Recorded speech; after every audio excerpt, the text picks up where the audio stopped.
guys, hari ini aku mau kasih tahu kalian ringkasan interview G-Dragon di Radio Starry Night. Terus kita akan sedikit mendiskusikan juga di sini TMI-TMI yang ada. Jadi semoga video ini bisa membuat kalian jadi lebih dekat sama G-Dragon. Sebelum mulai, aku cuman mau bilang DJ radio ini namanya Kim Ina dan dia juga fans G-Dragon dan Big Bang. Dia bukan orang sembarangan guys. Aku baru tahu ternyata dia adalah penulis lirik lagu hits di Korea. Oke, JD dan Kim Ina pertama kali ketemu di YG pas JD berumur 21 atau 22 tahun. Sebelum datang ke radio ini, JD dan Kim bertemu di sebuah acara private di mana Kim memohon supaya JD datang ke radionya.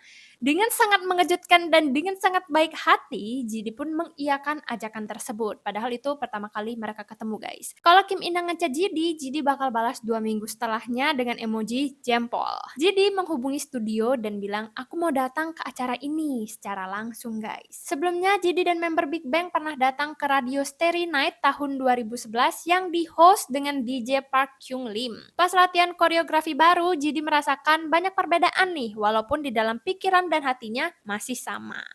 Dulu JD bisa meniru koreografi hanya dalam sekali lihat, tapi sekarang JD merasa tubuhnya gak bisa mengikuti koreografi dengan baik, jadi dia harus lebih melatih tubuhnya. JD berencana untuk membuat lightstick khusus untuk solonya guys. Proses pembuatan lagu Power mengambil waktu yang cukup lama, terutama dalam pembuatan lirik karena JD mau memberikan pesan dan makna di dalam liriknya. Sedangkan untuk melodi lagu Power, idenya tuh mengalir lebih cepat. JD bilang diksi bicaranya kurang bagus, jadi pas ngomong pelafalan bahasa Koreanya kedengeran kayak bahasa Jepang, Chinese, atau Inggris. Bahasa asing lah guys. Tapi JD malah menjadikan keunikan suaranya itu sebagai sumber ide dalam bermusik. 뭐뭐 할 거야. 할 수가 없어서 뭐뭐 할 거야. Suara JD semakin lama semakin rendah nih katanya. Bahkan JD gak sadar soal itu. JD biasanya pemanasan dulu sebelum bernyanyi. Jadi suara pas JD ngobrol biasa dan nyanyi itu bakal beda guys. JD bilang dia bukan orang yang jenius. Ada banyak orang yang membantunya jadi dia merasa sangat terbantu. Hobi JD adalah mengedit video. JD sering memposting Instagram story menggunakan banyak efek dan filter. Dia mengeditnya dengan sepenuh hati. Soal musik video Power, dari yang aku pahami, JD yang mengedit videonya guys. Tapi karena video ini one take, jadi gak banyak yang harus diedit. Prosesnya kurang lebih begini ya yang aku pahami. Kamera utama nge-shoot dari awal sampai akhir. Oke, dapat 1 video full. Terus ulang lagi dari awal sampai akhir. Oke, dapat 2 video full. Begitu terus sampai ada 5 video full. Nah, dari 5 video itu dipilihlah salah satu yang paling bagus untuk jadi musik videonya. Dari analisa aku pas menonton MV Power lagi setelah mendengar radio ini, emang bener guys, kalau kalian nonton tuh ya dari awal sampai akhir emang setnya tuh muter. Awalnya di tengah terus muter ke set-set berikutnya yang udah disiapin. Jadi emang berasa banget one take-nya. Menurut aku bagian yang diedit JD adalah yang ini, dimana tulisannya tuh ada efek fish eye, dan yang ini dimana ini tuh kayak ada stop motionnya guys. Ini MV yang bisa aku bilang sederhana tapi sangat berdamage guys. JD bilang dia agak pintar dalam hal mesin. Pas ditanya apakah JD mau membuat lagu yang sempurna atau cuman mau lagunya cepet selesai, JD menjawab, ini pertanyaan yang sulit karena ini bersifat subjektif. Kalau aku mengejar kesempurnaan itu gak akan selesai. Kalau aku mau menyelesaikan sesuatu, at least itu harus sesuai dengan standar sempurnaku. Kita gak bisa mengejar salah satu karena aku pikir gak ada sesuatu yang bisa sempurna. Kalau soal kepuasan diri gak ada lembar jawaban untuk itu. Pas ditanya, biasanya kalau JD membuat lagu, JD tipe yang kerjain langsung atau tipe yang catat ide inspirasi dulu nih di HP? JD menjawab, aku bukan orang yang bekerja sesuai jadwal nih, tapi kalau untuk rekaman, karena aku harus pergi ke suatu tempat, jadi aku harus bekerja di waktu yang terbatas. Tapi untuk pengerjaan lagu itu sendiri, aku biasanya kerjainnya time by time atau nyicil. Lagu yang dirilis besok bukan berarti itu lagu yang aku kerjakan hari ini. Bisa aja itu lagu yang udah aku buat dari beberapa tahun yang lalu atau yang tiba-tiba aku buat. Nah, fakta terbaru nih guys yang aku dapatkan, ada yang bilang kalau lagu Home Sweet Home ini sebenarnya lagu yang harusnya dirilis oleh Big Bang pada zamannya. Ini sebenarnya lagu yang udah lama ada, cuman baru dirilis sekarang oleh si G-Dragon. Gimana menurut kalian guys? Dari dulu sampai sekarang Jidi membuat musik bukan karena disuruh bos, tapi karena memang dia tahu pekerjaannya adalah membuat musik. Jadi perusahaan cuman menetapkan prioritas dan mengarahkan apa yang harus dilakukan, lagu apa yang mau jadi title. Jadi pas Jidi bikin album, dia tuh gak milih yang mana yang bakal jadi tracklist dan yang mana yang bakal jadi title guys. Pas ditanya apakah Jidi pernah marah di ruang rekaman pas lagi mengarahkan orang lain, Jidi menjawab, aku gak tahu gimana aku pas lagi memberi arahan. Aku gak yakin ada situasi di mana aku bisa marah. Karena situasinya bukan aku yang ngajarin orang atau kasih lagunya ke orang lain dan mengarahkan, itu bukan begitu katanya guys. Tapi pas ngarahin member, karena member itu emang udah bagus ya, jadi prosesnya cuman kayak menambahkan feeling aja ke dalam lagu itu pas rekaman. Rasanya kayak lagi teleponan, tapi harus memencet tombol. Aku cuman mendengar mereka nyanyi, terus aku bilang, "Coba denger ini, akan lebih bagus gak sih kalau begini?" Kayak diskusi lah gitu intinya guys. Terus ada cerita lucu nih guys. Ini cerita yang aku dengar berkali-kali, tapi bisa banget bikin aku ketawa. Jadi cerita pas dia diarahin dengan senior, dan kayaknya senior yang dimaksud itu adalah si Yang Hyun Suk itu sendiri. Katanya senior gak marah, tapi pas jadi lagi asik-asik nyanyi, tiba-tiba lagunya di-stop, terus kan jadi kalau di dalam ruang rekaman kan pakai headset gitu ya guys ya, jadi di telinganya dia hanya bisa mendengar suara helaan nafas dari senior. Jadi kayak gitu guys. Ini lucu banget sih, kata Jadi kalau disuruh ulang kayak dibilang, "Tashi," disuruh ulang gitulah, dia bakal lebih tenang karena ada arahan gitu, "Oh disuruh ulang bagian ini." Tapi kalau cuman denger hembusan nafas gitu, itu rasanya kayak lebih bingung katanya. Karena itu Jadi berusaha lagi untuk berkonsentrasi dan minta diulang lagi bagian itu sampai bener-bener bagus. Bahkan sebelum rekaman Jadi biasanya latihan dulu nih beberapa hari sebelumnya. Tapi sekarang Jadi mencoba untuk lebih melihat secara keseluruhan katanya guys. Mungkin lebih chill lah dalam proses pembuatan lagu sekarang, lebih, mengikuti flow dia aja gitu. 이런 거지. 지금 이런 식으로 들리거든요. 딱 네네. 제 안에서는 뭘 노래 부르고 끊어서 맞아. 이런 소리가 나오면 그러니까 일부러 Jadi bilang dia bukan vokalis yang bagus, tapi setiap nyanyi dia selalu berusaha melakukan yang terbaik dan fokus nih ke emosi dan perasaan dari sebuah lagu itu.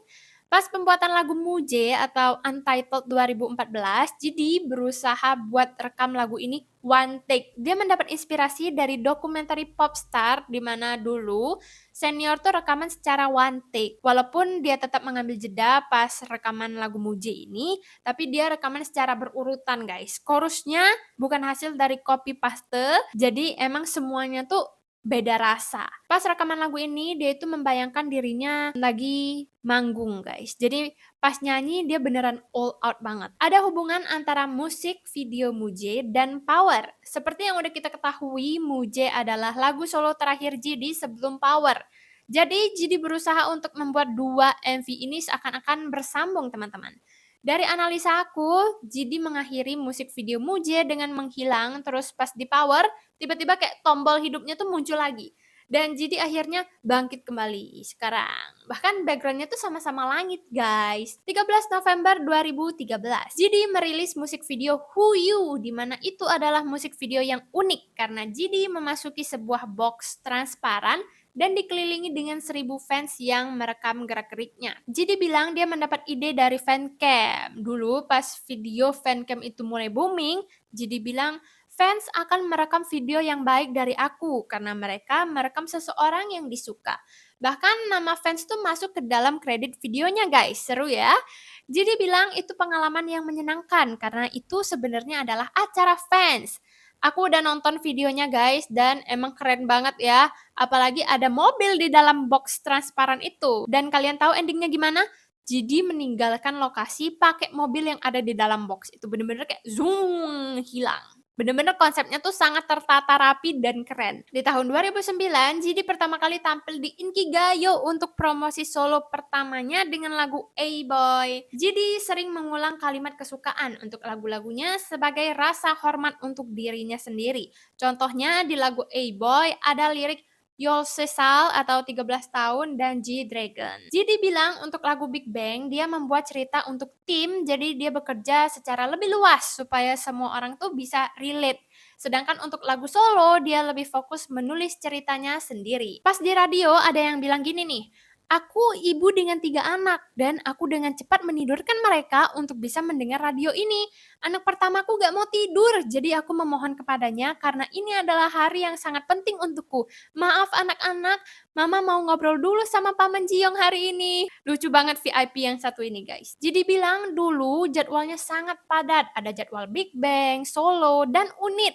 Terus kalau lagi konser, setiap member tuh ada penampilan solo dan mereka tampil secara berurutan guys. Kalau member pertama udah selesai tampil, nunggunya tuh bisa buat pulang ke rumah dan beristirahat dulu nih. Karena setiap member ada waktu sekitar 30 menit bahkan bisa lebih buat tampil. Tapi karena JD tuh selalu ada penampilan unit, jadi dia yang paling sibuk di sini. Naik turun panggung atau kalau bahasa JD tuh watak kata banget, kayak kesana kemari nih. Walaupun sibuk begitu, jadi bukan ngeluh ya guys, tapi dia beneran bangga akan itu. Pas promosi lagu Crayon tahun 2012, Jidi pernah datang ke acara Yu Hui Yo Sketchbook Show. Jidi berencana untuk konser, tapi di sini dia masih merahasiakan tanggal pastinya. Tapi rumornya adalah Jidi beneran bakal world tour, teman-teman. Bakal tour dunia. Pas ditanya apa yang paling pengen dilakukan dengan fans dan pengen promosi yang gimana, jadi malah balik nanya. Coba tulis di kolom komentar apa yang ingin kalian lakukan dengan aku, katanya guys. Akun Instagram @paulopalomi itu punya Jidi ya guys. Walaupun di sini dia bilang itu bukan, bisa aku pastikan itu pasti punya dia. Entah manajer atau staff yang pegang akun itu, tapi tetap itu punya Jidi.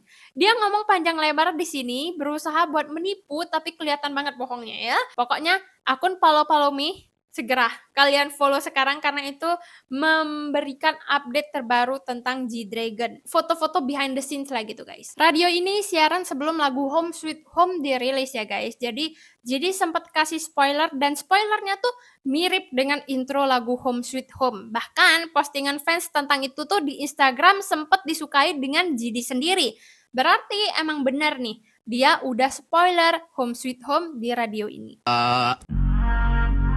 Oh iya guys, mungkin kalian udah pada tahu juga, tapi aku mau kasih tahu lagi, GD akan merilis album berjudul Ubermans pada bulan November nanti. Dengan 8 tracklist, yaitu Home Sweet Home, I Belong to You, Take Me, Power, Too Bad, Bonamana, Drama, dan Gyro Drop. Pas aku search, arti Ubermans itu adalah Superman atau Overman.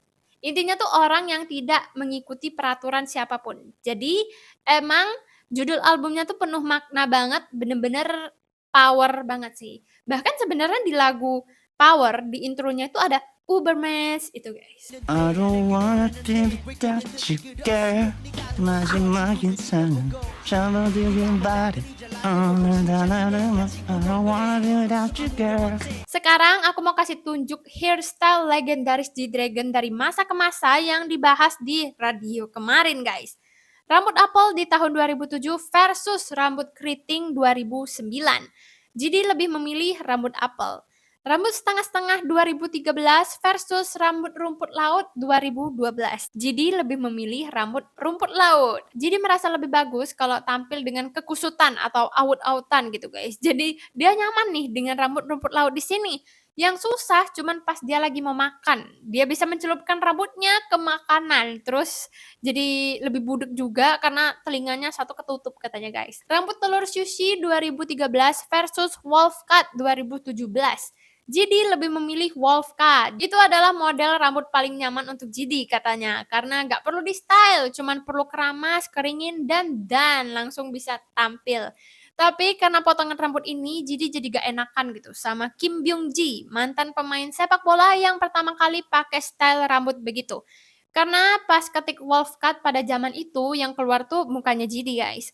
Tapi pas aku cari guys fotonya Kim Byung Ji ini, potongannya sebenarnya nggak sama sih dengan si G-Dragon. Byung Ji lebih pendek rambutnya daripada Jidi ini. Rambut reggae 2012 versus rambut permen kapas 2012 juga. Jidi lebih memilih rambut permen kapas. Rambut reggae tuh di era One of a Kind, sedangkan rambut permen kapas di era Crayon. Sebenarnya sama sih, sama-sama satu album. Kata Jidi, style rambut reggae adalah sesuatu yang jarang dicobanya. Terus dia harus pakai wig dan banyak aksesoris rambut untuk model rambut reggae ini. Pas aku nonton panggung Inkigayo-nya Jidi, aku tuh merasa kayak wow, itu nuansanya baru banget guys. Kayak walaupun itu tuh terbilang jadul, tapi tuh all out banget penampilannya, panggungnya. Ya gak sih? Kapan-kapan aku pengen banget live nonton penampilan GD yang belum pernah aku nonton sebelumnya. So, stay tune. Jangan lupa di-subscribe. Rambut Apple 2007 versus Wolfcut 2017. GD lebih memilih Wolfcut. Pas fans suruh GD bikin rambut Wolfcut dengan warna permen kapas, GD dengan enteng bilang, "Chinguga heo," gitu. Kayak ya kau cobalah sendiri ke rambutmu gitu, tapi ini versi lebih sopan ya guys ya. Dari interview ini aku bisa lihat jadi tuh orangnya gentle dan humble banget guys. Seperti yang sudah kita ketahui, walaupun penampilan dia tuh kadang out-outan, tapi kayaknya hatinya Hello Kitty ini guys, kayaknya ya. Aku rekomen banget buat kalian nonton full video radionya karena itu seru banget guys. Lihat ekspresi Jidi tuh kocak banget. Aku baru sadar kalau dia tuh orangnya seseru itu. Bahkan bukan cuma dia sih, kalau kalian nonton behind the scenes dan video-video jadulnya, G-Dragon dan teman-teman, ya kalian bakal jatuh cinta sih. Baik, sekian informasinya guys, semoga kalian mendapatkan manfaat baik dan motivasi dari G-Dragon di sini. Terima kasih udah selalu dukung video-video aku, thank you guys. Sampai jumpa di video lainnya, bye!